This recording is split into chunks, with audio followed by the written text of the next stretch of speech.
One of the biggest differences between people that sound awesome playing jazz and people that don't is phrasing. That's your articulation, your slurs, all that kind of stuff. Now, there's an important technique that you need when you're improvising jazz phrasing.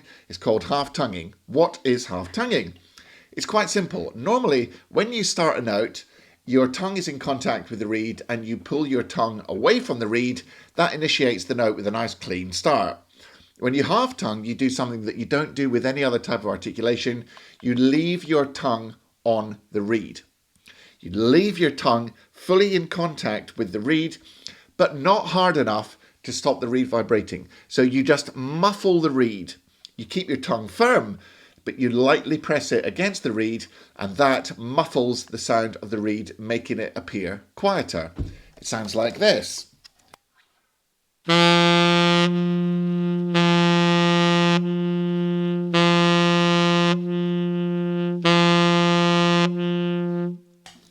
And what I'm doing is I'm resting my tongue flat against the underside of the reed, and the degree to which you stick your tongue forward, in other words, the amount of tongue contact affects what it sounds like.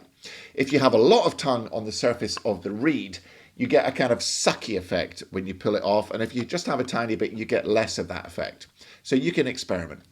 Now, because your tongue is in contact with the reed for the note, and the note is muffled, when you pull your tongue off the reed, and you should do so briskly, by the way, when you stop a half-tongued note to the next note, you pull your tongue away quickly. That is a de facto articulated note.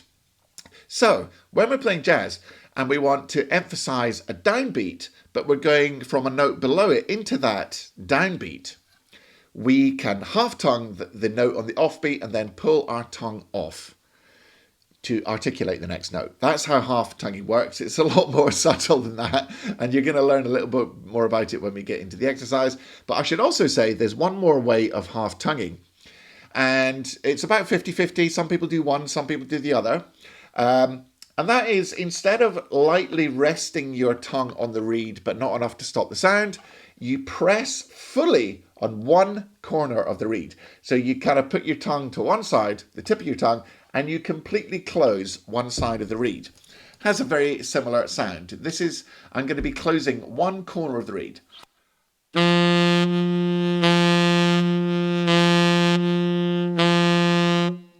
As opposed to the muffle method.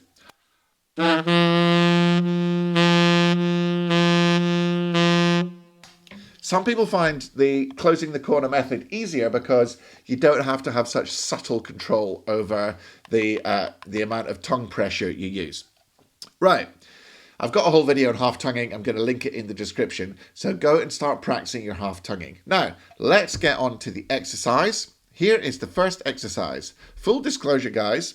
This is not an original exercise which I have made up or I claim any ownership for. You'll see it with lots of people, Chad LB and many, many others. But just because it's not original doesn't make it any less effective. So here we go. You will play a scale up to the 9th. All right, that's what the exercise is going to be. Right, you will tongue the first note normally. You will half tongue and then release tongue on the way up. Now you can see in my notation, T is to tongue it, HT means half tongue, RT means release tongue. That means that you pull your tongue away from the reed. So here's what it sounds like on the way up.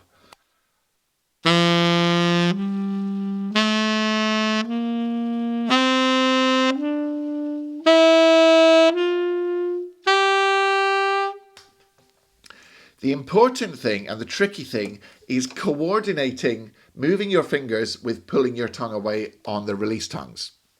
Now, I like to use, some people like to talk about Doodle tonguing, all this sort of thing. I like to use the syllable the, but it's a particularly sort of British syllable that many people can't use, so it's probably not that effective. But to me, it feels like and sounds like you're going da da da da da da.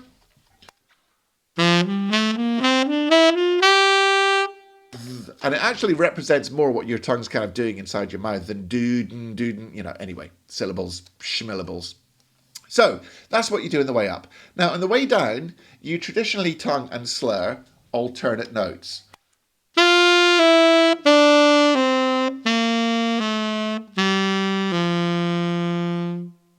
So the whole thing then sounds like this.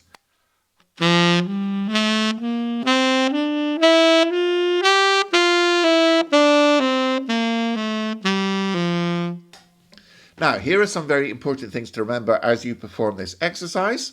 Number one, it's all connected. There is not a single sliver of daylight between any note in this whole exercise. Jazz phrasing, until you get to the end of a phrase, is legato.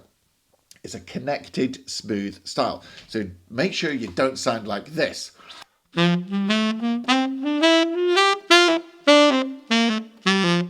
If you start galloping it and shortening notes, it's not going to sound good. Which brings me on to the second point. Perform this exercise with even eighth notes, even quavers, okay? Doodle, doodle, doodle, doodle, dee, dee, dee, dee. Don't go doodle, doodle, doodle, doodle, doodle. That's a super highway to crap jazz phrasing. So, even eighth notes. Now that brings up an interesting point, doesn't it? Which is that the magic of jazz phrasing isn't in the traditional thing that you'd imagine of swung quavers, okay? Jazz phrasing is denoted by the way that you tongue the notes, not by how much swing you put on the notes, which will vary wildly between different tempos, different players, different moments, even in different solos. You'll hear Sonny Rollins really gallop certain notes now and again and then play them all even and connected. It's not the way that the quavers are swung, the eighth notes are swung, which makes it jazz. It's the way that you articulate the notes. Mic drop. Okay, here's the exercise again, one more time.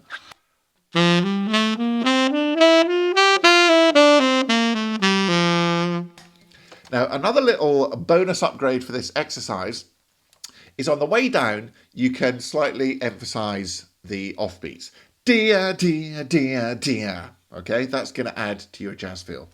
And then, once you've done it really, really slowly, like start this slow.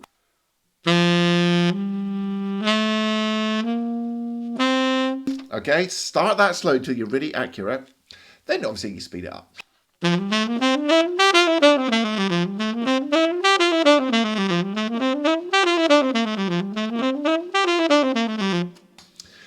Then, of course, you know what comes next. You do it in different keys.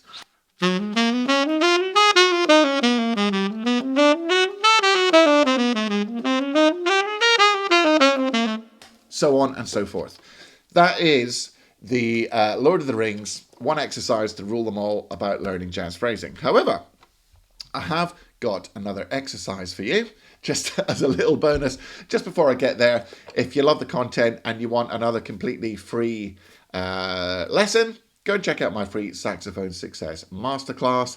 And also, I have got a PDF for you, which is linked there, which has got these exercises and more on there to help you with your half-tonguing and your jazz phrasing.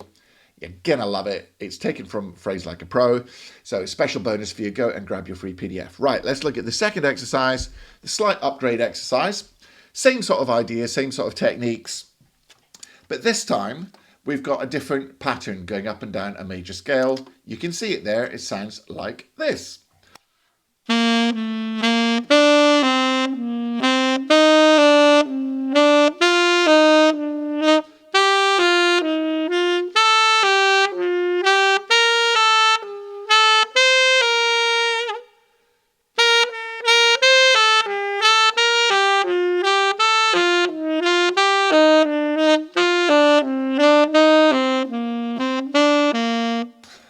Sometimes when I do it really slow, it feels not very natural.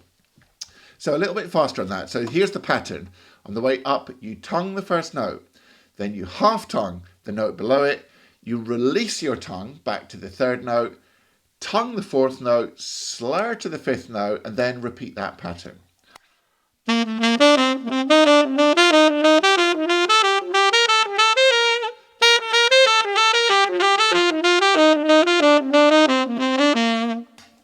Hey presto! And then of course you do that through all the keys. And if you do it properly, it kind of sounds, it's not a jazz lick. By the way, there are some great jazz licks with the right phrasing on the free PDF. But it really sounds more like jazz, doesn't it? So if you were previously going and swinging like a statue's you know what, now you can go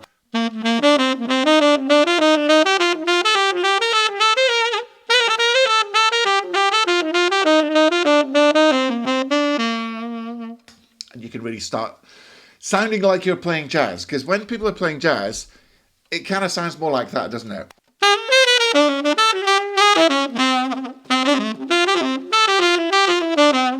That's what makes jazz sound like jazz. This is how you learn it. I hope you really enjoy it. As I said before, go and check out the free masterclass. Inside the inner circle, there's loads of great interviews, loads of great exercises, loads of great company, a bunch of other enthusiastic sax players just like you, and a bonus video every week to accompany these videos.